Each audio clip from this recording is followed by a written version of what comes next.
Hépatite virale, faut-il s'inscrire uniquement dans une approche globale de santé sexuelle? À distance, on a le docteur Magdalena Mezzaros, hépatologue à l'hôpital Saint-Éloi du CHU de Montpellier,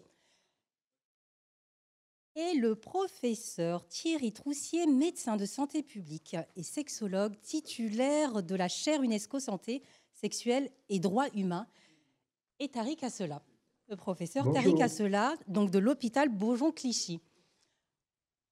Est-ce qu'on voit le... Est-ce qu'on voit... Alors, je vais vous appeler par vos prénoms. Thierry, déjà, merci d'avoir invité cette première invitation. Magdalena et Tariq, voilà, c'est une longue histoire, donc on est ravis de vous avoir tous les trois sur ce sujet. Merci. Avec grand Magdalena, plaisir. on vous entend?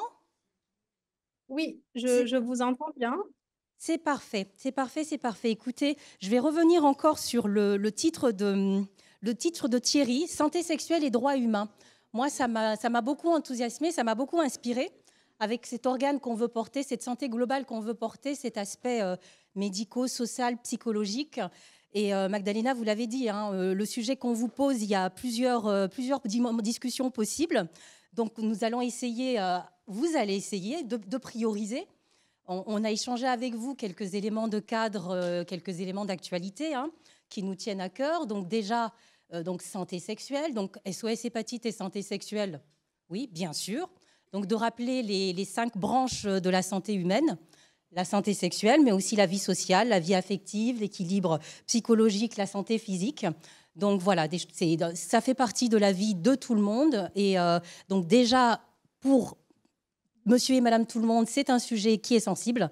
Et dans la thématique de la santé, plutôt des maladies chroniques, c'est un sujet. Et c'est un sujet dans les personnes qui vivent, pour les personnes qui vivent avec les maladies du foie.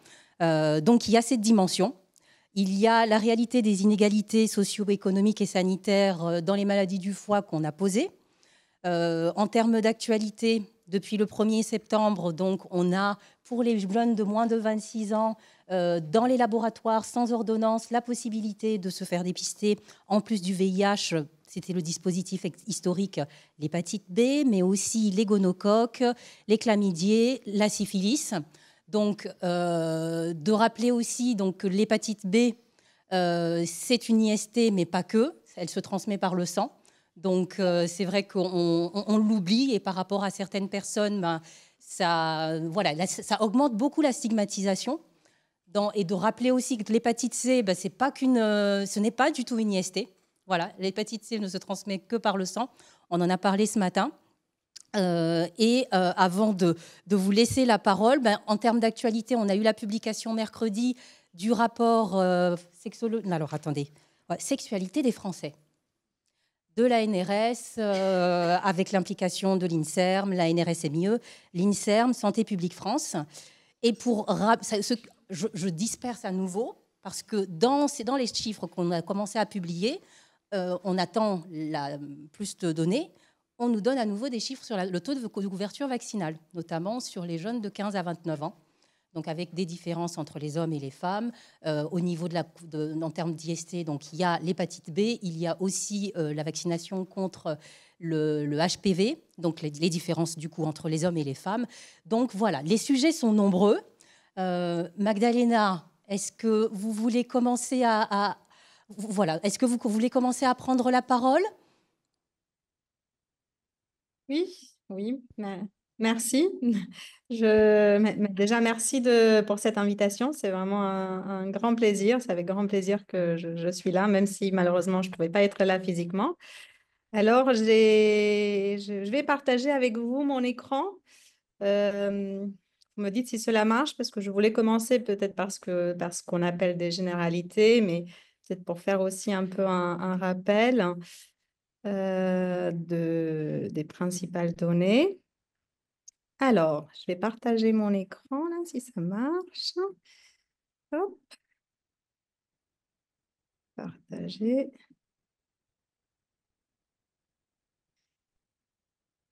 Hop, est-ce que cela marche? Non? Très bien. Alors, hop.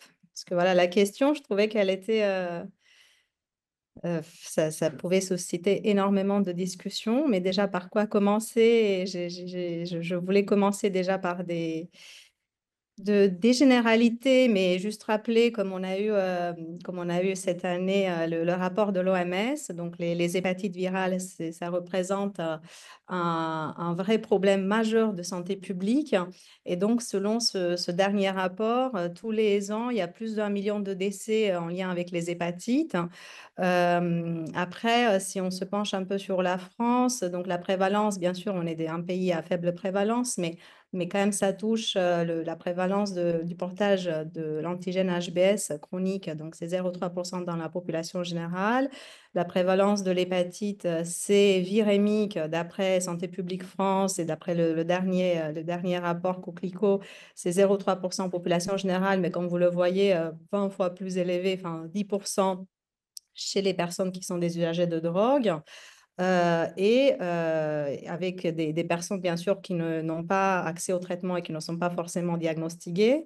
Et puis, si on parle aussi donc, de l'hépatite delta, on doit en parler parce que ça touche 5% des personnes qui sont porteurs chroniques de l'antigène HBs.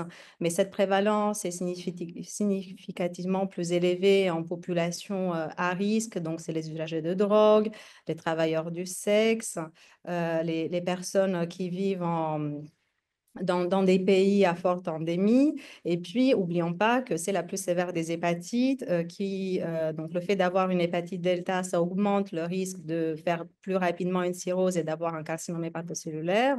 Donc, c'est extrêmement important de pouvoir dépister ces personnes et les amener aux soins. Et bien sûr, on a toujours les recommandations OMS et puis aussi l'objectif OMS qui est d'éliminer les infections d'ici 2030. Donc, dans le monde, la France, elle a fixé comme objectif 2025. Cela veut dire, comme vous le savez tous, réduction des nouvelles infections de 90% et de la mortalité en lien avec les hépatites de 65%.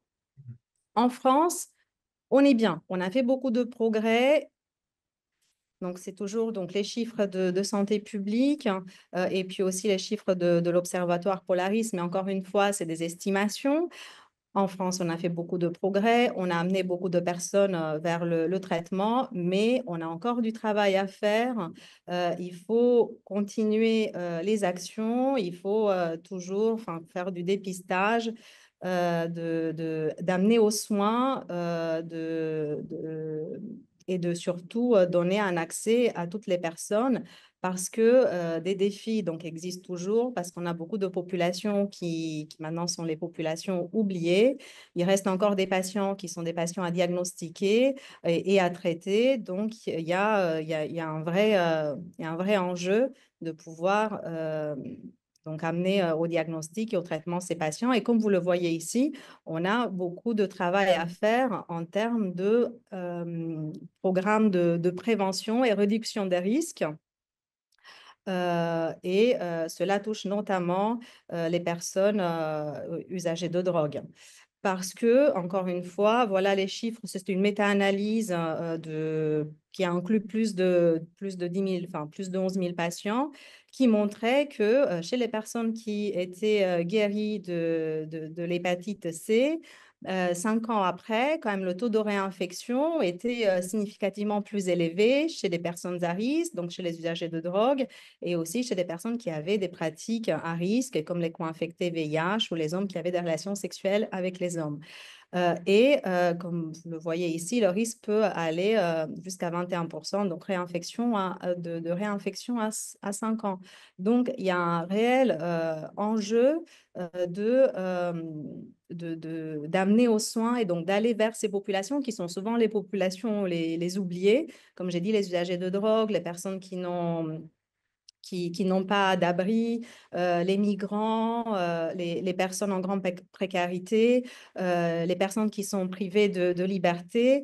Donc, c'est des populations, si on reste, comme vous nous avez dit, faut-il rester uniquement dans une approche globale de santé sexuelle, c'est des personnes qu'on ne va pas toucher. Et donc, c'est là que, comme nous voyons, on a des problèmes et on doit apporter des solutions. qu'est-ce qu'on peut apporter comme solution? Déjà, les stratégies qui marchent pour les usagers de drogue, ça a été pareil montré par des méta-analyses. C'est des stratégies qui combinent donc l'accès, il faut les amener vers les traitements de substitution aux opiacés et vers les programmes d'échange des seringues. Donc, il faut renforcer ces programmes de prévention et de réduction des risques, parce que c'est ça qui va permettre de réduire le risque de contracter l'hépatite C pour ces populations. Bien sûr, donc des actions une approche globale de santé est importante, mais elle n'est pas suffisante parce que, comme je l'ai dit tout à l'heure, on a des populations qui ne vont pas forcément venir dans des centres de santé, dans des centres de santé sexuelle, ou qui ne vont pas forcément aller au laboratoire pour se faire dépister des IST. C'est des populations vers lesquelles il faut aller, il faut innover, il faut trouver d'autres programmes pour pouvoir pour pouvoir les dépister, les amener au traitement. Donc, il faut aller vers ces populations. Je donne un exemple d'une stratégie, par exemple, qui a montré des résultats chez des personnes privées de liberté. Il y a des stratégies de type treatment as prevention, donc le fait de dépister, de traiter alors qu'ils sont privés de liberté. Ça a permis quand même chez ces personnes incarcérés, de réduire l'incidence des nouvelles infections de plus de 50%. Donc, il faut aussi s'adapter selon le terrain. Il faut savoir adapter nos actions. Et puis également, pour les patients qui sont loin des structures sanitaires, pour les sans-abri, pour les migrants, il faut aller vers ces populations. Il faut, ce qu'on essaye de faire avec la CUEB, de mettre en place enfin, des permanences, ou en tout cas on a un lien qui est assez rapproché avec les CADA de la région. Je pense que c'est important. Donc, pour la question comment on peut faire, il ne suffit pas de rester sur une approche de santé sexuelle. Il faut faire plus. Bien sûr, on a des partenariats avec des centres de santé sexuelle, et ce qu'on essaye aussi de faire donc, avec la CUEB Occitanie. On est assez on a beaucoup de liens avec les CJ du territoire et les centres de planning. Nous avons une infirmière qui se déplace 3 fois par mois dans les Cégides, et donc fait des actions avec eux de dépistage. Et puis quand elle se déplace, elle va aussi avec le fibroscan. On a formé tous les intervenants et les professionnels au dépistage des hépatites, que ce soit par TROD, ou bien sûr, ils peuvent faire aussi les prises de sang. En tout cas, je pense que ça, c'est très important de mutualiser et de garder le lien avec les acteurs du terrain de la santé sexuelle. Bien sûr, là, on a aussi, comme vous l'avez dit, Célie, nous allons avoir les patients, j'espère, enfin, qui vont être dépistés à travers le programme Mon IST, donc les principales infections sexuelles. Et là, on a déjà travaillé avec les laboratoires, notamment le groupe laboratoire. On a déjà travaillé avec eux quand nous avons fait la campagne dépistage hépatite C à Montpellier. Nous avons mis en place des circuits rapides pour que les patients soient orientés rapidement, donc les positifs soient orientés rapidement vers la coordination hépatite pour pouvoir mettre en place rapidement un accès au traitement. Donc, c'est important d'avoir des liens, et puis après, selon l'épidémiologie de chaque région. Et je pense qu'il faut qu'on travaille tous ensemble, et il faut qu'on mutualise avec les centres avec nos partenaires de la santé sexuelle, mais ce n'est pas suffisant. Et c'est cela que je voulais aussi discuter et débattre avec vous, parce que c'est uniquement en collaboration tous ensemble qu'on va pouvoir atteindre les objectifs fixés par l'OMS. Il faut bien sûr que nous intensifions nos efforts et qu'on fasse plus de collaboration. Et bien sûr, il faut lutter contre la stigmatisation. Mais en tout cas, tout cela va au-delà d'une approche qui reste uniquement dans la santé sexuelle. c'est beaucoup plus, hein. D'ailleurs, j'ai fait un schéma, mais enfin, c'est pas du tout exhaustif.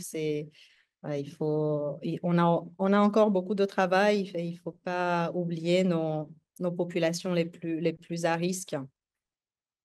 Je ne sais pas si Célie, vous m'entendez, Tariq, vous m'entendez? Oui, oui, oui. Je ne vous vois pas, je ne sais pas si.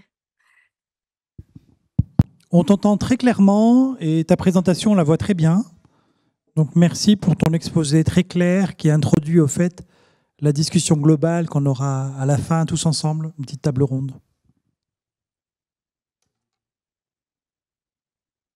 Merci Magdalena. Thierry. Encore merci. Voilà. Est-ce que vous m'entendez? C'est parfait. Très bien. Bon, donc moi, je n'ai pas de diaporama. J'ai beaucoup apprécié d'abord votre table ronde sur le dépistage, qui était très pratique et pragmatique, notamment avec les maraudes et les interventions auprès des publics les plus sensibles. J'ai bien entendu, je suis en accord avec ma collègue de Montpellier sur le complément des actions et nous devons tous travailler ensemble. Et je voulais vous proposer cet après-midi un, un assez court, je dirais une assez courte tribune dans l'objectif d'envisager un peu différemment la santé sexuelle. Alors donc moi, je ne vais pas intervenir d'une part ni sur les modes de transmission liés à la sexualité, ou non, évidemment, le plus souvent dans le cadre de l'hépatite C avec le sang, mais comme ça l'a été rappelé à l'instant, mais plutôt de l'approche positive qui est la santé sexuelle euh, et globalement les hépatites B et C notamment, Delta évidemment, touchent non seulement la santé physique, nous le savons, mais aussi de manière très profonde la santé mentale, sociale, et vous le savez, des patients, mais aussi la santé sexuelle. Alors, si une approche globale de la santé sexuelle est indispensable, et fort heureusement maintenant nous avons avec les Cégides et puis l'évolution de ces centres, des centres spécialisés dans cette approche globale de santé sexuelle, les enjeux sont complexes, comme on le voit, parce que ça touche des populations et des publics cibles différents, et ils doivent s'enrichir, à mon avis, d'axes complémentaires que je vais développer avec vous afin d'accompagner ces patients dans une dynamique de bien-être et d'autonomie. En fait, euh, il y a trois objectifs pour vivre bien sa santé sexuelle, pour chacun d'entre nous. Et là, je m'adresse à chaque individu. Ces trois objectifs ont été définis par l'OMS. Le premier, ben, c'est une forme de satisfaction de sa sexualité, on va appeler ça le bien-être. Ensuite, c'est exercer sa sexualité avec sécurité. Et en troisième, c'est exercer sa sexualité de façon autonome. Et donc, je vais structurer cette petite intervention sur trois axes principaux. La santé sexuelle prédictive, la santé sexuelle préventive, celle-là vous la connaissez bien, et la santé sexuelle participative. Voilà, en lien avec les besoins spécifiques des personnes qui vivent avec les hépatites ou les besoins spécifiques des populations, je dirais, target cible par rapport aux hépatites. Alors, la santé sexuelle prédictive, eh bien, c'est quoi? Ben, c'est tout simplement maintenir un bien-être et anticiper les besoins que pourrait avoir une personne qui est atteinte ou vit avec les hépatites. Ça repose donc sur une anticipation pour qu'ils puissent préserver leur qualité de vie. Alors, je dirais qu'il y a trois grandes parties. Il y a l'impact des hépatites sur la santé sexuelle, bon, c'est un impact notamment les hépatites chroniques, qui peuvent entraîner des effets secondaires importants. Vous le connaissez, parfois dus aussi au traitement, la fatigue, les troubles hormonaux, les baisses de la libido, et pour les hommes, les dysfonctionnements érectiles. Ces conséquences peuvent être aggravées par, d'une part, la stigmatisation, mais aussi la honte associée aux maladies infectieuses transmissibles qui peuvent affecter la construction et l'intimité de l'identité sexuelle, l'identité de façon globale. Ça, c'est le premier impact, c'est l'impact des hépatites sur la santé sexuelle, je dirais, individuelle. Le deuxième, c'est le rôle de l'éducation complète. Alors, quand on dit une éducation complète à la santé sexuelle ou à la sexualité, comme on connaît ce terme avec l'éducation nationale, complète, c'est-à-dire dans une approche globale de l'individu et de son environnement proximal ou distal. Donc, nous devons accompagner ces patients dans une meilleure compréhension de l'interaction entre, quand ils vivent avec le virus de l'hépatite, leur pathologie, même s'ils ne sont plus transmissibles avec les traitements, et leur vie sexuelle, en intégrant des consultations spécifiques de santé sexuelle dans le parcours de soins. Nous permettons une prise en charge proactive des problématiques qui pourraient émerger, comme par exemple des troubles relationnels avec un ou des nouveaux partenaires ou quand on est en couple, et les impacts psychologiques.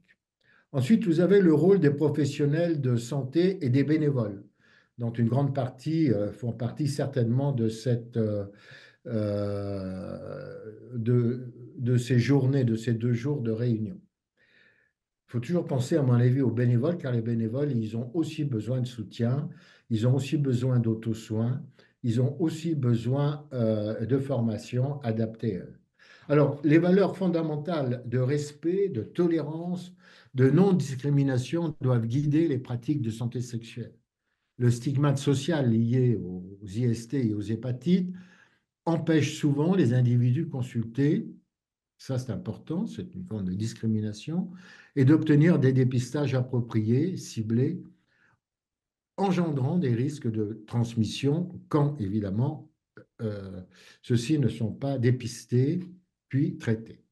En tant que professionnel de santé, il est notre responsabilité de promouvoir un cadre de soins inclusif et tolérant pour permettre aux patients de se sentir à l'aise pour aborder des sujets intimes sans craindre le jugement. Et là, il faut penser que là aussi, dans nos salles de consultation, d'attente, même dans des services hospitaliers ou des services Cégide ou l'équivalent, de faire attention aux différentes pancartes pour qu'elles ne soient pas seulement binaires et qu'elles puissent intégrer l'ensemble des identités.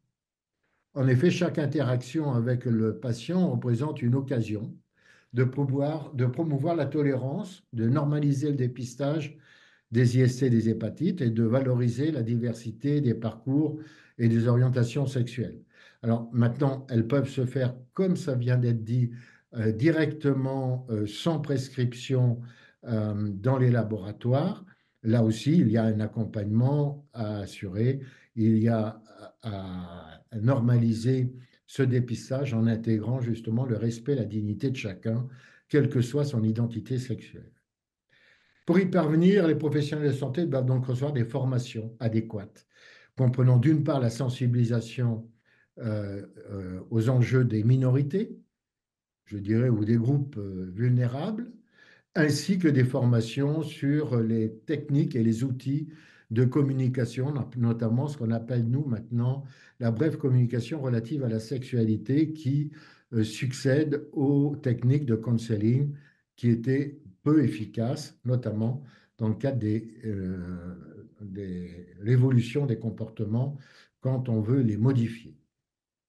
La santé sexuelle prédictive donc, inclut donc le dépistage systématique en dehors des hépatites, de toutes les IST et surtout de troubles psychologiques ou encore des causes infections comme par exemple le VIH. Deuxième grande partie, la santé sexuelle préventive, c'est quoi? C'est assurer la sécurité et prévenir la transmission. Donc là, je vais être assez rapide parce que vous connaissez bien cette thématique et que tout le monde y est prêt. Toutefois, il faut, je dirais, garantir la sécurité émotionnelle en plus de la sécurité physique des patients.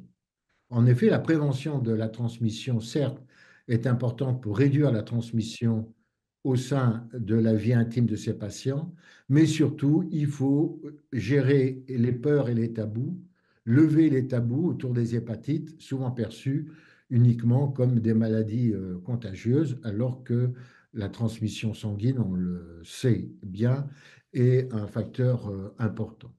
Protéger les populations les plus vulnérables, notamment les travailleurs du sexe, les personnes migrantes, les hommes ayant des rapports sexuels avec des hommes, et puis les jeunes en situation de précarité, qui sont des groupes exposés, comme on l'a vu dans la table ronde précédente. Une approche préventive nécessite donc des stratégies adaptées à chaque population, et la table précédente en a fait la démonstration. Enfin, après avoir vu préventif, prédictif, préventif, il y a santé sexuelle participative.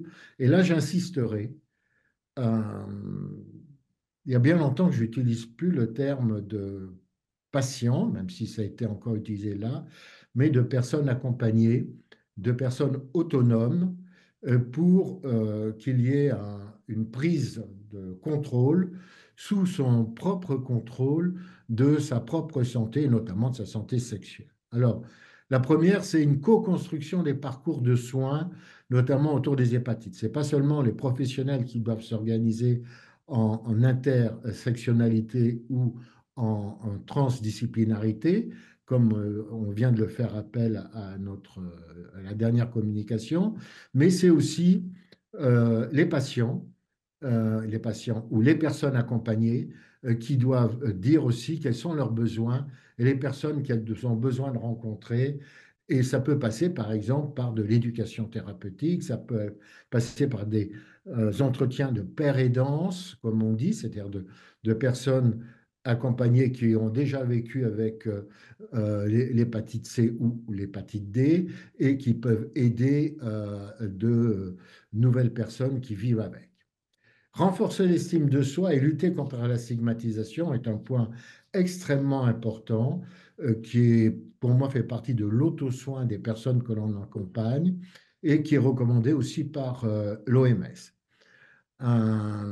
Enfin, créer des espaces d'écoute et de dialogue, c'est-à-dire des espaces même éthiques où chacun puisse s'exprimer en rapport les uns avec les autres.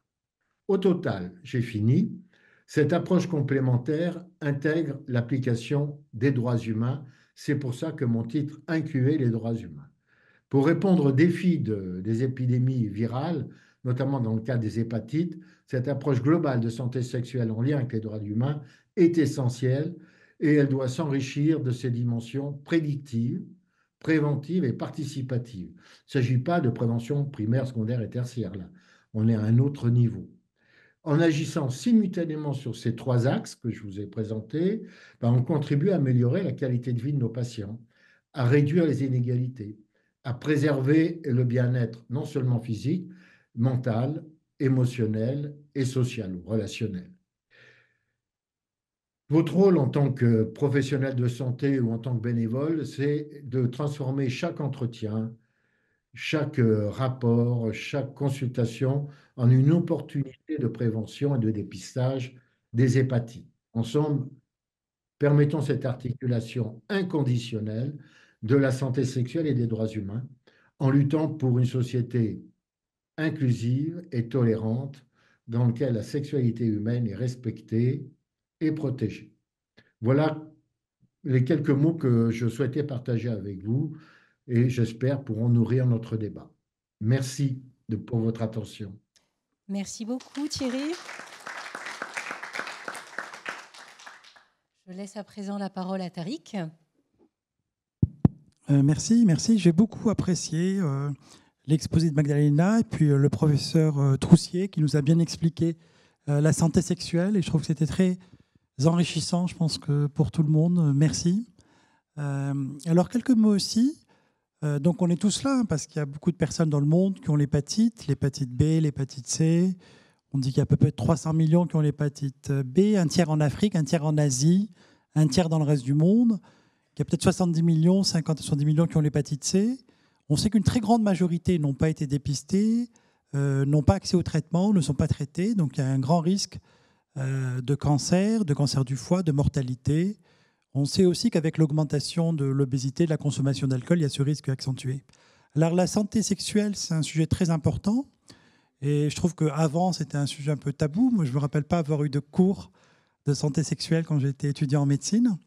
Je crois qu'avec l'épidémie de VIH, les gens se sont plus intéressés à ça, et puis se sont intéressés à ça aussi comme santé sexuelle prédictive, prévention, en disant c'est très important de faire de la prévention, d'augmenter les tests de diagnostic, d'éviter les contaminations dans le VIH, dans l'hépatite B.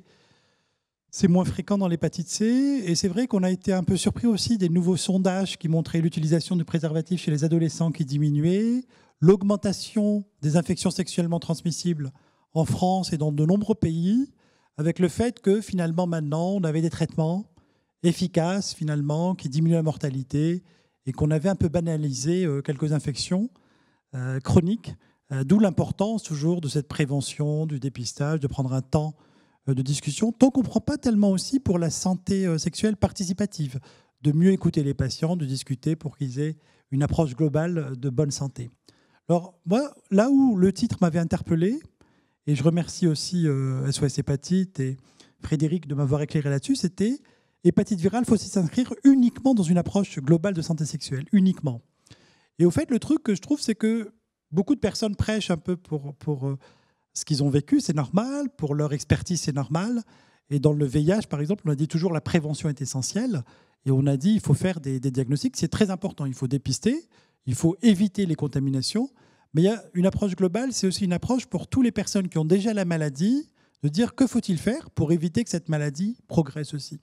Donc je crois aussi dans l'information qu'on a, que cette approche globale, on doit prendre du temps aussi pour dire, oui, il faut avoir une vie un peu équilibrée, une lifestyle ou une vie pour protéger son foie, avec une activité physique régulière, manger équilibré, éviter l'obésité, le surpoids, le diabète, la consommation excessive d'alcool. Et donc, dans cette vie globale de bonne santé, il y a la santé sexuelle qui est très importante, mais il n'y a pas que le sexe dans la vie, il y a l'amour aussi. Et puis, il y a manger équilibré, éviter le sucre, pas prendre d'alcool, pour avoir une vie saine équilibrée, pour que l'ensemble de la population ait moins de cancer du foie. Alors, la dernière chose que je voulais dire, c'était ce qui nous a aussi un peu interpellés, c'est que récemment, il y a eu des nouvelles recommandations en Chine pour l'hépatite B qui ont dit, bon, toutes les personnes sont vaccinées, donc on n'a plus finalement entre 0 et 10 ans de personnes qui ont l'hépatite B parce que la vaccination est systématique, universelle. Et puis maintenant, on va traiter toute personne qui a un virus détectable qui a plus de 30 ans dans un truc de santé publique pour dire si tout le monde est traité, tout le monde est indétectable, il y a moins de contamination et on va réduire l'hépatite B en Chine. Alors c'est discuté, parce que vous le savez très bien, aux États-Unis, en Europe, on dit qu'il faut traiter les personnes individuellement qui vont avoir un bénéfice si elles sont traitées en termes de réduction de cancer. Et donc, c'est une approche individualisée. Ceux qui ont des transaminases normales, une charge virale B basse, ne doivent pas être traités. Mais pour dire que ça bouge un peu, parce que les associations de patients américaines sont pour élargir les traitements aussi de l'hépatite B, pour diminuer finalement, globalement, la prévalence, la mortalité de la maladie. Alors, pour terminer, pour conclure, la santé sexuelle, c'est essentiel, c'est très important, et il faut jouer sur tous les axes, prévention, prédictive, préventive, participative, diminuer les nouvelles infections, mais aussi pour les personnes qui sont atteintes, réduire le risque d'évoluer vers une maladie grave du foie. Je vous remercie. Merci beaucoup. Tariq, vous avez rebondi sur un sujet qui nous tient fortement à cœur. C'est, en parlant des personnes qui vivent avec l'hépatite B en particulier, on entend les besoins des personnes concernées. On n'a certes pas les appels des personnes pour lesquelles tout se passe bien, mais dans les retours que nous avons, c'est voilà, je vis avec l'hépatite B, même si mon médecin me rassure, à chaque fois que je vais le voir, j'ai peur. C'est comme si voilà, le monde n'arrête pas de s'effondrer autour de moi. Et en termes de vie sexuelle, je m'interdis tout. Je m'interdis tout parce que, voilà, on a en termes d'historique, qu'on est passé par l'hépatite B se transmet par la salive, je n'embrasse pas mes enfants, etc. Donc il y a toute cette mémoire collective encore qui n'est pas encore à jour. Et même si, voilà, au niveau de scientifique, c'est clair, pour les patients, ça ne l'est pas encore. Et comme vous le dites, en termes d'informations sur la santé sexuelle dans le parcours des patients, ce n'est pas encore en place. Déjà qu'on n'a pas d'éducation thérapeutique satisfaisante. Donc la santé sexuelle pour les personnes qui vivent avec l'hépatite B en particulier, ça n'existe pas encore. Et donc voilà, on a ces patients qui s'interdisent cette composante normalement incontournable de la vie. Et donc voilà, en plus de tout l'aspect psychologique de la maladie, c'est dramatique. Donc on y travaille, ça prend énormément de temps. On a parlé du vaccin. Donc continuons dans ce sens, mais voilà, partageons aussi sur qu'est-ce qu'on peut faire. Réfléchissons ensemble sur mutualiser aussi, parce que vous avez parlé du VIH, et donc effectivement, il y a, c'est pas, voilà, c'est pas, les malades ne sont pas du tout logés aux mêmes enseignes. Donc comment rebondir sur des dispositifs qui existent pour le VIH, pour l'hépatite C, qui n'existent pas pour l'hépatite B. L'hépatite delta arrive, mais on a même l'impression qu'avec les médicaments dans l'hépatite delta, l'hépatite B, elle reste encore la dernière roue du carrosse. En tout cas, c'est ce que les patients voilà, c'est ce que les patients partagent avec nous. Au fait, quand les patients, il y a certains qui ont une appréhension, est-ce qu'elle est raisonnée, justifiée, ou c'est une appréhension qui est excessive? Alors, je crois qu'il y a besoin d'éducation, de formation des patients, mais aussi des soignants. Parce qu'il y a aussi parfois des patients qui n'ont pas eu les bonnes explications par rapport à leur pathologie, à leur risque. Lorsqu'un patient a une hépatite B, que son entourage est vacciné, protégé, il n'y a aucun risque pour son entourage. Il n'y a aucun risque aussi, s'il y a des rapports multiples, il faut qu'il soit protégé. Donc on peut aussi rassurer ou donner de bonnes explications. Si après c'est une crainte qui est irrationnelle ou qui n'est pas protégée, c'est un autre débat, c'est une autre question.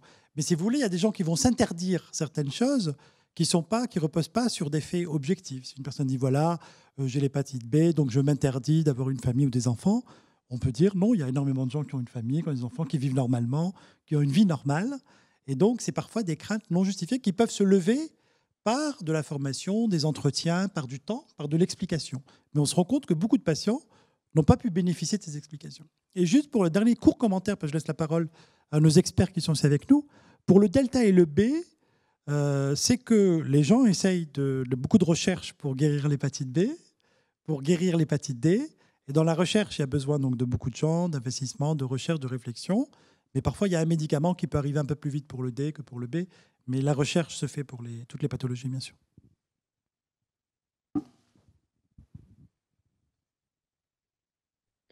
Oui, si je peux prendre la parole. Bien sûr, Thierry.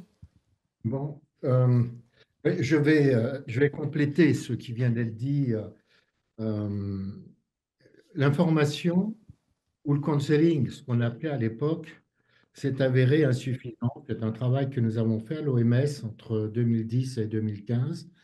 Et nous nous sommes intéressés aux entretiens que faisaient les addictologues essentiellement pour comprendre comment ils arrivaient à être plus efficaces que nous dans la modification des représentations d'abord, puis des comportements ensuite. Et c'est ainsi que l'on a développé ce qu'on appelle la brève communication relative à la sexualité, qui a été intégrée dans la stratégie de santé sexuelle de 2017 en France, dans les recommandations des formations. La différence qu'il y a, c'est que l'information n'est pas suffisante si le patient ne travaille pas sur lui-même, donc comme une forme d'auto-soin, sur ses propres représentations, ses propres peurs, ses propres tabous, qui ont souvent été ancrés par une éducation, par une information, comme ça vient d'être dit, à l'époque où réellement il y avait des risques de transmission importants et donc des risques de transmission qui parfois étaient irrationnels, notamment sur les C, ça a été longtemps irrationnel. Et donc, ça, c'est resté ancré dans chaque personne. Donc, on aura beau rassurer, persuader, ce n'est pas suffisant. Donc, il y a tout un travail d'entretien motivationnel ou de brève communication centrée sur le patient à réaliser. Vous avez ces techniques de communication existent, vous avez des formations qui peuvent exister dans ce domaine-là et qui vous aident grandement, qui nous aident grandement en tant que bénévole, en tant que professionnel de santé, voire en tant que patient, à modifier ses propres représentations, ses propres peurs et ne plus vivre des tabous. Alors, je ne dirais pas autour de la sexualité, parce que les tabous de la sexualité se lèvent fort heureusement, les inégalités de genre se lèvent fort heureusement, mais il reste des tabous accrochés à plus d'un siècle de maladies sexuellement transmissibles. J'ai fait exprès d'utiliser le terme MST, maladie, qui aujourd'hui maintenant s'appelle infection sexuellement transmissible parce qu'elles sont plus souvent invisibles. D'où ces dépistages que nous a rappelé notre collègue de Montpellier. Donc je lui laisse la parole parce qu'elle a levé la main. Il faut que tout le monde puisse s'exprimer. Oui, merci. Mais je rebondis toujours sur ce sujet de d'ETP. Je trouve que c'est vachement important de proposer les programmes d'ETP à tous les patients. Malheureusement, je ne sais pas comment ça se passe dans d'autres centres, mais nous, on a du mal à inclure dans des programmes d'OTP les patients migrants qui viennent peut-être une fois et puis après, nous les revoyons plus, puis ils partent ailleurs. Donc, c'est vrai que ce n'est pas facile de proposer un parcours de soins cohérent et de travailler sur toutes ces thématiques parce qu'il faut vraiment prendre le temps et c'est pas un seul entretien ne suffit pas. Et puis souvent, même si on leur donne, parce que merci SOS Hépatite, parce que je donne souvent ce qu'on a travaillé ensemble aux patients pour leur laisser du temps à réfléchir, à revenir vers moi après avoir aussi relu ce que vous avez proposé pour les patients, c'est super. Mais on a aussi, en tout cas, moi je vois beaucoup en consultation des personnes migrantes, jeunes, qui ont aussi beaucoup de croyances qui ne sont pas, que peut-être nous, soignants occidentaux, on n'arrive pas à comprendre. Et je trouve que nous aussi, on devrait se former, je pensais plusieurs fois à ça, à l'ethnomédecine. Peut-être qu'on pourrait comprendre aussi d'où vient certains tabous et mieux accompagner les patients qui ont des croyances qu'on n'arrive pas à démanteler. Et pareil sur le vaccin aussi. Donc, je pense qu'on doit avancer aussi sur ce sujet. Bien sûr. Merci pour tous ces échanges. J'ai une question pragmatique sur les centres de santé sexuelle. On sait quand même que l'hépatite B, c'est sexuellement transmissible. On sait qu'il y a une prévention, qui est la vaccination. Donc, je voulais savoir si vous, dans les centres, vous disposez de vaccins contre l'hépatite B. Et est-ce que vous vaccinez facilement ou est-ce qu'il y a également des croyances sur la vaccination dans les centres de santé sexuelle ?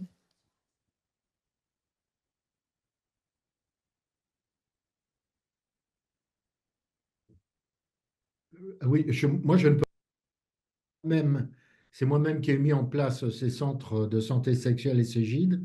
Donc, en théorie, je répondrai oui à tout ce que vous avez dit, mais j'aimerais bien entendre la pratique, car je ne suis plus du tout au ministère, à la DGS, depuis 2020.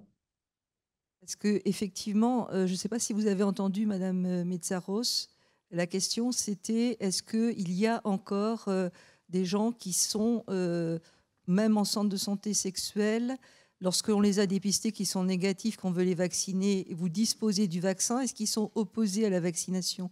Est-ce qu'il y a des croyances encore sur ce sujet ? Bien sûr. Bien sûr. Moi, je vois ça. C'est vrai qu'on travaille beaucoup. On essaie de travailler beaucoup avec le Cégide de Montpellier et de proposer systématiquement, quand on fait le dépistage, proposer systématiquement la vaccination. Je ne dis pas que ça se fait tout le temps, mais même moi, pour la proposer aux patients, je vois des patients aussi en au Cégide et aussi bien dans un XAPA à Montpellier. Je propose, il y a peut-être 20% qui acceptent. Et c'est des personnes qui sont à risque. Je vois des usagers de drogue, je vois des travailleurs du sexe. Et il y a toujours du tabou. Et encore, ils me disent que ça fait de la sclérose en plaques. Je n'y crois pas. C'est les vaccins, je ne fais pas confiance. Et même si on a le vaccin qui est disponible, donc on l'a dans un frigo. On l'a dans le centre et c'est très facile à le proposer. En fait, franchement, moi, je trouve que c'est très difficile parce que les patients ont du mal à l'accepter. Après, pas tous, hein. Encore une fois, je crois qu'on est plutôt sur 20% de taux d'acceptation. Moi, je voulais poser la question, est-ce qu'on doit donner l'information seulement aux patients, qui va donner l'information aux partenaires ? Moi, je pense qu'il faut aussi donner une information aux partenaires parce que le patient qui vient, il est mobilisé par sa maladie, par son angoisse. sa préoccupation première n'est pas forcément la transmission. Et en fait, le message qu'il va porter aux partenaires ne sera pas forcément un facteur positif, enfin, je veux dire, de prévention. Donc, je pense que dans la mesure du possible, il faut les voir ensemble et éventuellement voir le partenaire ou les partenaires sexuels. Oui, moi je crois que tu sais, pour la confidentialité, tu dois voir le patient et ne parler qu'au patient, mais tu proposes au patient de venir avec son partenaire ou avec ce truc. Et c'est important de le proposer et que c'est le patient qui décidera s'il vient accompagner ou pas, mais je suis tout à fait d'accord avec toi. Alors je crois qu'on a une question de Pascal. Oui, j'avais deux questions, une remarque. Il y a quelques années en arrière, on avait fait avec Michel Bonjour une enquête sur comment vivre avec l'hépatite B, et qui était une enquête papier, donc totalement discutable sur qui avait répondu, d'où venaient les origines des gens, etc. L'idée c'était de rendre le patient responsable du dépistage de son entourage et de faire de lui un acteur de prévention en disant vaccinez, sécurisez votre famille et votre entourage. Et on s'est rendu compte au retour en analysant que 30% des patients ne voulaient pas dire à leur entourage proche, à leur conjoint, à leur conjointe, qu'ils avaient une hépatite B. Moi, j'étais resté scotché, quoi, leur dire c'est simple de faire un test. Et il y avait un blocage. Et quand on avait creusé, c'était pour pouvoir avoir une sexualité. Je gommais l'hépatite B pour pouvoir rester en sexualité. Et je me souviens du témoignage d'un militant des SOS Hépatite, qui était un jeune homme avec une hépatite B, et qui lui disait « Moi, j'arrive pas à le dire. Si je le dis le premier soir, la fille, elle part en courant. Si je le dis au bout de 5 soirs, quand on est sûr qu'on va pouvoir faire un bout de chemin ensemble, elle part en courant parce que je suis un salaud et que je ne l'ai pas dit plus tôt. Donc j'ai fini maintenant, j'ai trouvé la solution. Je ne vais draguer que dans les soirées infirmières parce que je sais qu'elles sont toutes vaccinées contre l'hépatite B. » J'avais trouvé ça comme une capacité d'adaptation phénoménale. Et donc, c'est comment vous pouvez nous aider sur ces 30% de gens-là qui bloquent. Et ma deuxième question, ça rejoint un peu la question de l'ethnomédecine. C'est quand on parle de sexualité, il faut aller jusqu'au bout et je pense qu'il faut parler de la naissance. Et on a plein de gens qui arrivent où nous, on finit par dire à la fin, bah, c'est probablement une transmission mère-enfant, vous l'avez probablement de votre mère. Et je trouve qu'on ne fait pas attention à la violence que ça porte pour les patients migrants qui sont arrivés avec leur hépatite B, où on leur dit à distance, vous avez une mauvaise mère. Et comment, si je veux tenter de guérir, je coupe symboliquement le lien que j'avais avec ma mère. Elle m'a transmis l'hépatite B et vous arrivez avec votre traitement et ça va disparaître, je vais avoir un traitement efficace. Et comment je peux dire à ma mère, fais-toi dépister, on m'a trouvé une maladie, c'est peut-être toi qui me l'as collée, je l'ai au téléphone 5 minutes, une fois par mois. Comment ça peut se dire ça? Et je trouve qu'au bout de la sexualité, il y a aussi toute la question de la naissance et de la filière parent-enfant qui vient court-circuiter aussi la question de la sexualité. Oui, moi j'ai la même expérience que toi, qu'on creuse, qu'on veut que le patient soit participant au dépistage de l'entourage ou pas. Il y a des personnes qui vont dire « j'ai pas envie de culpabiliser ma mère qui est âgée et faire le dépistage chez elle et chez mes frères et sœurs ». Et donc il y a des raisons parfois qui sont cohérentes ou qui ont une logique. Alors peut-être que je voudrais donner la parole à Thierry qui nous explique aussi, parce qu'on change tous les vocabulaires maintenant. On doit dire « participant » au lieu de « patient » pour que la personne soit acteur de sa prise en charge, on a le parcours de soins, on a... Thierry, est-ce que vous voulez nous revenir un peu là-dessus et puis peut-être répondre à la question de Pascal Melun? Finalement, énormément de patients ne vont pas parler du dépistage de leur entourage. Que faire pour améliorer cela?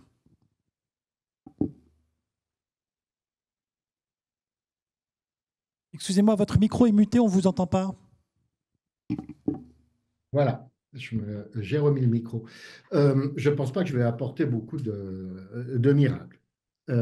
Les stratégies que nous avons écrites, parce que je suis un consultant OMS depuis de nombreuses dizaines d'années, en 2010 et en 2015, sur la lutte contre les infections sexuellement transmissibles, c'est vrai, on transformait le terme du patient. Ça, c'était ce que nous avons appris avec les années VIH en personnes accompagnées. On a refusé le mot usager, on a refusé le mot malade, et on avait aussi les personnes vivant avec, qui était un terme qu'on avait bien pris, mais quelqu'un qui vit avec un virus, eh bien, on a une représentation de risque de transmission. Donc, on est plutôt sur les personnes accompagnées, c'est-à-dire être avec, et on perd notre rôle quelque part de sachant. Alors, je regrette, mais des sachants, il en faut, des médecins, il en faut des techniques d'infirmières, c'est indispensable aussi, mais il y a des techniques complémentaires de communication, je reviens dessus, qui permet d'accompagner en favorisant le contrôle ou la charge physique, émotionnelle, mentale et sociale sous le contrôle de la personne qui est devant nous. Et ça, c'est donc les techniques qu'on a inscrites dans les années 2010, dans le guide de 2015 aussi. Et on a expérimenté cela dans quatre pays différents, en Moldavie, au Kenya, au Pérou et puis à Paris-Cité, en France. Et ces techniques peuvent aider à une représentation, une mobilisation des représentations. Bon. Alors, sur le dire à ses partenaires, ou du moins à sa famille, à son entourage. Premièrement, moi, j'emploie plus le mot sexualité. Donc, on emploie plutôt le mot intimité et on l'associe toujours à l'autonomie. Intimité, sexualité, autonomie, ces trois ISA, ces trois termes qui vont ensemble et ce qui permet de jouer pour ne pas centrer seulement sur la sexualité, car l'intimité, c'est bien au-delà que, proprement dit, une approche physique de la sexualité. Donc, l'hépatite B ou l'hépatite C traitée ou pas encore suffisamment traitée, mais chronique, sur ces modes de transmission, l'hépatite C, ça ne se transmet pas par la vie intime, ça ne se transmet pas par la vie sexuelle non plus, sauf dans certaines données, et vous en avez parlé tout à l'heure. Et quant à l'hépatite B, eh bien, quand on est dépisté, on a fort heureusement maintenant, on en guérit. Non, c'est-à-dire l'hépatite C, on en guérit, l'hépatite B, on devient chronique. Excusez-moi, j'ai inversé mes numéros. Et quel que soit de toute façon le numéro, le C, le D ou le B, l'intimité n'est pas un mode de transmission. Alors, le dire est insuffisant et travailler sur les projections qu'on appelle régressives avec les personnes devant nous, c'est-à-dire de leur dire, bon, imaginez que vous le dites, qu'est-ce qui se passe? Et si vous le disiez et que ça marche et que l'on vous rejette pas, comment vous l'avez dit? De quoi vous vous êtes servi, quels ont été les leviers que vous avez mis en place. Donc, ce sont des outils qu'on a décrits dans le guide qui s'appelle des projections régressives ou des projections ou des analogies qui permettent à la personne qui est devant nous de se projeter et de voir les différents scénarios quand il y a ce type de blocage et qu'elle souhaiterait au fond d'elle vraiment informer leur entourage et de voir comment et quels moyens elle pourrait utiliser.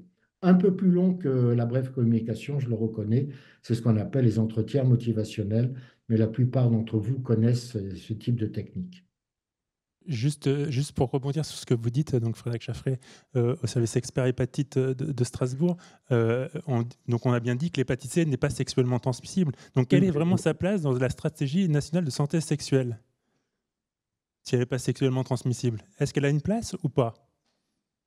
Bien sûr qu'elle a une place par les risques de transmission que l'on peut avoir quand il y a, mais je ne vais pas refaire l'histoire avec le sang, lors notamment des pénétrations anales qui peuvent être parfois pas forcément réalisées de façon soft, mais de façon hard, ou avec des prises de risque qui associent à la fois le sang à un contact des relations intimes. C'est tiré par les cheveux et je trouve que le site de SOS Hépatite, dans ce domaine-là que j'ai regardé, qui a été mis à jour en 2022, est très bien fait et les mots sont très bien choisis et je pense que vous avez les réponses. Donc oui, dans la stratégie de santé sexuelle, on avait tout intérêt à emmener avec nous les hépatites pour pouvoir avoir des moyens, pour pouvoir avoir des dépistages qui soient poolés ensemble. Et c'était un intérêt plutôt de santé publique qu'un intérêt proprement dit de représentation individuelle dû à une pseudo-transmission, si on parle de l'hépatite C, avec la sexualité. Il faut voir toujours les intérêts à la fois collectifs et puis à la fois individuels. Alors, quand ça arrange, on remet l'hépatite C dans la santé sexuelle. Et quand ça arrange pas, on le met pas. Parce que finalement, il y a le dépistage, je crois, sans ordonnance pour le B et pour le VIH, mais du coup, là, il n'y a pas l'hépatite C. Donc, quand ça arrange, on met le C. Et quand ça arrange pas, on ne met pas le C, en fait. Vous avez raison. C'est la cohérence, en fait, là. nationale. Voilà. Non, mais c'est pour ça, le sujet est très intéressant. Et c'est aussi là un peu où on voulait en venir. Est-ce que dans l'hépatite C, on met cette approche de santé sexuelle, effectivement, ou est-ce que aussi on va au-delà, et puis Tarek l'a un peu abordé aussi, au-delà de ça, une fois qu'on n'a plus l'hépatite virale, il nous reste la maladie du foie, nous les patients.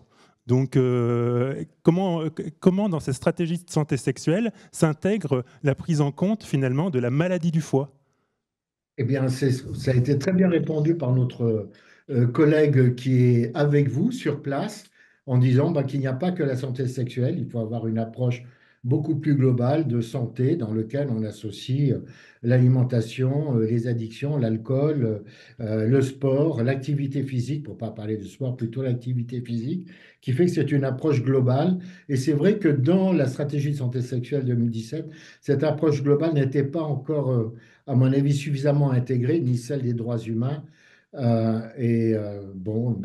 le moment, ici, il y a des feuilles de route qui la déclinent et il faudra peut-être attendre une nouvelle stratégie qui englobera plus cet ensemble et qui sera plus cohérente, à mon avis, dans cette approche globale de l'être humain, dans lequel notamment la prévention des cancers, que ce soit hépatiques ou autres, passe aussi par l'hygiène, par le lifestyle, comme on dit, par l'hygiène de vie, l'hygiène physique, l'hygiène émotionnelle, l'hygiène mentale et surtout l'hygiène sociale par la non-discrimination, la non-exclusion, les non-tabous et l'intégration et la dignité de chaque être humain, quel que soit ce qu'il vit, du moment que dans ce que l'on vit, dans son relation à l'autre, eh bien, c'est consenti et qu'on est tous en rapport les uns à égalité avec les autres.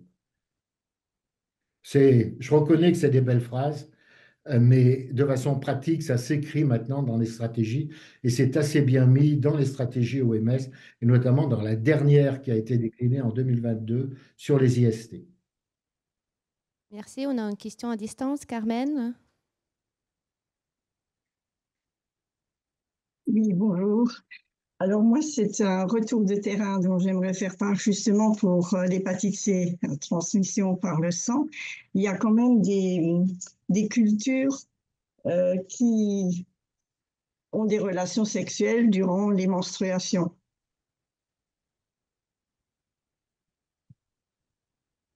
Ça pose problème pour, oui, c'est contamination par le sang. Et ce sont des personnes qui sont venues me remercier après une intervention de prévention d'avoir précisé que l'hépatite C, ce n'est pas une maladie sexuellement transmissible, mais qu'il y a des risques lorsqu'il y a présence de sang.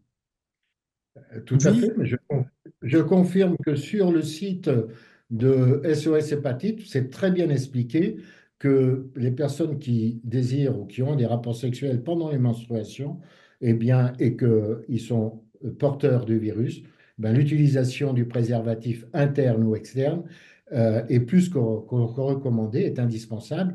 Et là, une fois de plus, eh bien, on a SOS Hépatite qui est réalisée, c'est une association de personnes qui vivent avec l'hépatite, transmettent, je trouve, très bien l'information, elle est très claire.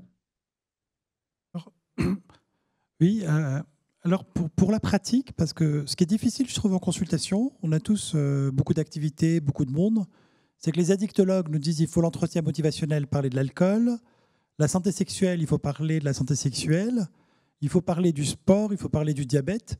Et donc, je trouve que c'est difficile à un premier entretien.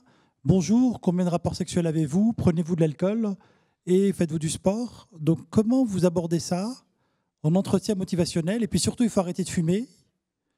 Donc, ça devient compliqué. Donc, j'ai la question à Pascal. Comment il fait en consultation pour aborder tous ces sujets en 10 minutes? Bien, alors donc, ce n'est pas ni compliqué ni complexe. Et vous avez oublié une question systématique que l'on doit poser. Est-ce que vous avez été victime de violence? Donc, vous voyez, vous n'aviez pas encore fait le tour tout à fait des questions systématiques que l'on doit poser actuellement. Surtout Car que je vous là, j'ai rappelle- oublié une importante, très importante. Oui, parce que je vous rappelle que nous sommes dans la semaine de lutte contre les violences, notamment faites aux femmes. C'était cette semaine. C'est cette semaine. Non, on ne fait pas l'entretien motivationnel au premier entretien, vous le savez très bien. Il faut déjà établir un rapport et avoir un rapport de confiance avec la personne et que cette personne ait envie, elle, soit motivée pour qu'il y ait une modification de comportement. Donc, c'est vrai que les, les, les premiers entretiens sont des entretiens, comme vous le savez très bien, de dépistage, de questions, de débrouillage. On n'oubliera pas maintenant les violences qu'il faudra associer à l'ensemble des questions. Je ne sais pas si on ira jusqu'à l'activité physique, mais à mon avis, c'est souhaitable, comme le niveau d'alcool, c'est souhaitable aussi. Et puis ensuite, bon, je proposais, quand j'avais mes consultations, que ben, je suis disponible pour qu'on aborde tel thème ou tel thème qui, en fonction des réponses qui ont été données dans cette première entretien de dépistage, je dirais dans une approche globale et respectueuse de chacun, sans que l'on s'offusque, quelles que soient les réponses qui sont données, leur dire ben, qu'on est présent pour pouvoir les accompagner et voir avec eux s'ils veulent aborder tel thème ou tel thème. Et donc, lors du deuxième entretien, c'est ce qu'on appelle entretien bref, c'est une dure autour d'une vingtaine de minutes, et il n'inclut pas l'entretien motivationnel. Non, C'est seulement dans l'entretien bref que la personne dit ou souhaite, ben, j'aimerais bien changer de comportement, mais je n'y arrive pas, ou du moins j'ai tenté, mais j'ai rechuté, mais elle est quand même devant nous à ce moment-là. Et on voit avec elle bon, comment on peut l'amener à réfléchir sur son comportement. Et on lui propose un autre entretien, bien évidemment. Il faut s'assurer de la praticité de notre communication. Vous Non, aviez bien raison. je suis complètement d'accord avec vous. J'étais un tout petit peu provocateur. Je suis d'accord que ça se fait au fur et à mesure. Vous Il avez faut bien fait. intégrer un climat de confiance. Il faut amener toutes ces discussions. Mais je trouve aussi que dans la formation de tout le monde, hein, des soignants, des participants, des médecins, la façon de poser la question est très importante parce que nous, c'est des sujets aussi sensibles. Parce que si vous posez une question, il faut ne pas porter de jugement. Et dans beaucoup de cas des hépatites virales, du VIH, le seul fait parfois de soulever une question étaient perçus, certains médecins, comme des médecins moralisateurs ou décidants. Si on dit avez-vous fait ça ou ça, est-ce que la personne porte un jugement aussi? Donc, je pense que la forme, la façon, la formation est importante d'intégrer dans les futures formations médicales. Alors, entièrement d'accord avec vous. C'est bien de reprendre à Montpellier, Régent enseignait ce qu'on appelle l'esprit de Becker, c'est-à-dire à la fois l'empathie, l'évocation, le partenariat, la liberté d'expression sans jugement. Quatre aspects qui font partie de l'entretien de l'esprit, l'entretien motivationnel et du respect. Et c'est vrai qu'il faut se former à ça, même quand on est bénévole, pas seulement que professionnel de santé, et que ça demande de s'exercer, et que c'est souvent difficile pour nous, les médecins, sachant, de passer une barrière réellement de l'écoute, je dirais, active. Alors l'écoute active n'est pas l'écoute libre du counseling, n'est pas l'écoute directive du sachant, du médecin, de l'infirmière, c'est une écoute à deux voix dans lequel il y a un échange paritaire entre celui qui aide et l'aider. Alors, j'aime pas bien celui qui accompagne et la personne qui est accompagnée, je préfère, parce qu'avec le mot avec, il y a la notion avec, d'accompagnement, qui est plus intéressante, à mon avis, plus pertinente dans cette thématique que aidant, aider, où là, on a encore, ça manque d'égalité dans la représentation. Alors qu'accompagnant, accompagné, oui, on est beaucoup plus proche d'une égalité paritaire et donc d'un respect réciproque de chacun des savoirs. Le savoir, vous le connaissez très bien, expérientiel, c'est pour ça que je parlais de la pérédance, et puis notre savoir médical. Nous aussi, on a une expérience du fait qu'on est médecin, et la personne qui est devant nous, qui vit avec, eh bien, ou qui a simplement une sexualité qui est à risque, a aussi son expérience, et c'est l'association de ces deux expériences qui permettent de trouver des solutions sous le contrôle de la personne qui est devant nous. Mais j'allais dire, mais comment faire coïncider la temporalité du médecin avec celle du patient? C'est-à-dire, si on a fait une consultation, allez, on s'est donné une demi-heure, on est allé de façon empathique, on a rencontré le patient, il s'est passé quelque chose, et on finit la consultation, on lui dit, allez, on en reparle la prochaine fois, et je vous donne un rendez-vous dans 4 mois. On sent bien que le patient, il aura envie d'une temporalité plus rapprochée. On se voit toutes les semaines et on travaille les thématiques les unes après les autres, mais de façon plus rapprochée. Alors, est-ce que ce n'est pas des séquences de consultation qui devraient se poser de façon régulière, de dire on rentre dans un cycle de 4 consultations et on les bloque régulièrement? Je ne sais rien, mais on voit bien qu'il y a des moments où on aurait envie de revoir le patient plus vite, et puis on arrive, on commence à tourner les pages de l'agenda et on ne peut pas se voir avant 4 mois et demi, quoi. Et ça, voilà, ça casse tout le boulot qui vient d'être fait. Bon, mais ça, c'est la pratique, vous avez raison, hein. Dans la brève communication ou dans l'entretien motivationnel, on termine toujours notre consultation par un feedback et un résumé. Et on regarde évidemment la personne qui est devant nous et pour voir si on est d'accord. Et ensuite, on propose un suivi. On ne peut pas tout faire à la fois, et ça, je suis bien d'accord. Et au-delà de 20 minutes, il y a une perte d'attention, il y a une fatigabilité peut-être de nous-mêmes, mais surtout une fatigabilité de la personne qui est devant, qui ne peut pas tout intégrer émotionnellement, ce qu'il vient de vivre dans cet entretien, qui est surtout centré sur l'émotionnel, puisque c'est plus de 50% de l'entretien dans lequel on reformule les émotions dissibles, c'est-à-dire visibles, exprimées par le patient, et on doit absolument reformuler des émotions indicibles qui sont au profond du patient, dont tout à l'heure vous les nommiez, la peur, la honte, la rage, la colère, qui sont des émotions qui ne sont pas socialement dissibles, même en entretien, et qui bloquent tout comportement et toute modification de représentation. C'est vrai qu'il faut des formations, c'est vrai qu'il faut pratiquer. C'est pas forcément inné, et on n'a jamais appris ça. Enfin, peut-être que les nouvelles générations l'apprendront dans nos études de santé. C'est ce qu'on a inclus on a sur le site de la chaire UNESCO un MOOC. Je vous rappelle que le MOOC, c'est gratuit, mais sans certification. Avec certification, c'est payant, mais pas très cher, sur la promotion de la santé sexuelle fait au niveau européen. Donc, on l'a en anglais et en français. Dedans, il y a cette notion de brève communication, mais évidemment, quand on l'écoute, bon, ça va, c'est une formation qui dure une vingtaine de minutes, 30 minutes, qui est intégrée dans un total de 10 topics. C'est insuffisant, mais ça nous donne déjà des pistes pour pouvoir s'en sortir et pas se sentir bloqué. C'est comme quand on pose des questions sur les violences à quelqu'un.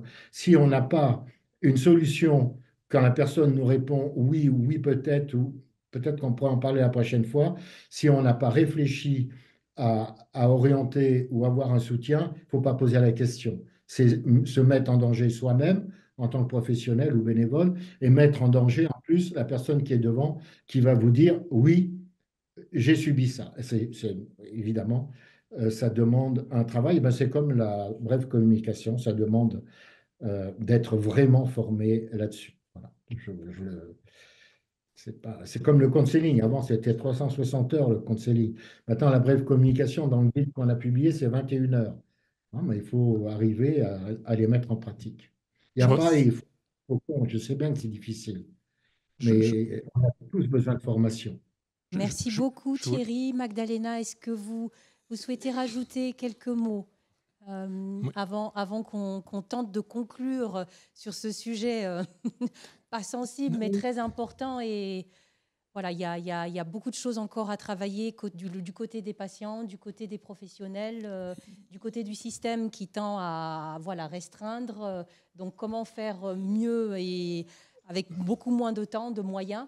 Non, de toutes les manières, il y a quand même une question qui est importante en fait. Là. On parle de la stratégie, c'est bien, on parle des patients, c'est important. Il y a des enjeux qui sont en train de se mettre en place quand même. En France, c'est la transformation des COREVI en CORES. Ça, c'est toute la stratégie nationale de santé sexuelle. Et dans cette stratégie nationale de santé sexuelle, est-ce que les hépatologues en ont entendu parler ? Parce qu'on dit les hépatites, ok, c'est dans la stratégie nationale de santé sexuelle, on a cette approche-là, là je l'ai bien compris, ok, on va y rester dedans un peu. Mais en fait, est-ce que les hépatologues ont été associés à la stratégie nationale de santé sexuelle? Est-ce que l'AFF y a été? Est-ce que la FPRH y a été? Est-ce que la NGH y a été? SOS Hépatite non plus. Donc en fait, c'est bien, on parle des hépatites dans les stratégies de santé sexuelle sans les hépatologues, sans les patients, sans tout le monde, mais on va nous dire comment faire et pourquoi c'est comme ça. Est-ce que vous trouvez ça normal? Alors qu'il y a juste une seule chose qui est quand même assez intéressante. Dans l'arrêté de composition maintenant, de transformation des corévies en CORES, il y a quelque chose de marqué qui est assez intéressant. On se demande d'où ça sort d'ailleurs, mais c'est bien. En tout cas, il faut associer les services experts de lutte contre les hépatites virales à ces CORES. C'est un des acteurs identifiés. Alors, est-ce que toi, du côté de Montpellier, tu as été un peu associé, Magdalena, un peu déjà à cette transformation Corévi-CORES, peut-être via la COEP que vous avez. Est-ce que tu as un peu quelque chose à nous dire là-dessus? Peut-être qu'au niveau des régions, il se passe des choses. Alors, on n'a pas été associé au niveau national, mais peut-être qu'on a peut-être une carte à jouer encore à ce niveau-là, parce que ça, c'est un enjeu important, parce que ça va driver un certain nombre de questions pour les années à venir, en fait. Donc, oui, mais après, ça commence à bouger un peu. On a plusieurs réunions et c'est pas encore fini, mais effectivement, avec la coordination hépatite, on est en lien avec l'ancien Corévi qui devient CORES. Donc, on a quelques réunions techniques qui sont prévues le mois prochain. Et puis aussi, on a une réunion avec l'ARS le mois prochain pour discuter de ce programme de dépistage des infections sexuellement transmissibles. Mais voilà, c'est déjà, ils nous mettent devant le fait accompli, et puis après, nous, qu'est-ce qu'on va proposer, comment on va se positionner? C'est plutôt ça. On n'a pas travaillé en amont tout ce programme, mais on va réfléchir sur comment on va se positionner. Donc on parle d'associer tout le monde. Toutes les politiques nous disent qu'il faut associer, mais ils font et on obéit, en fait. Voilà.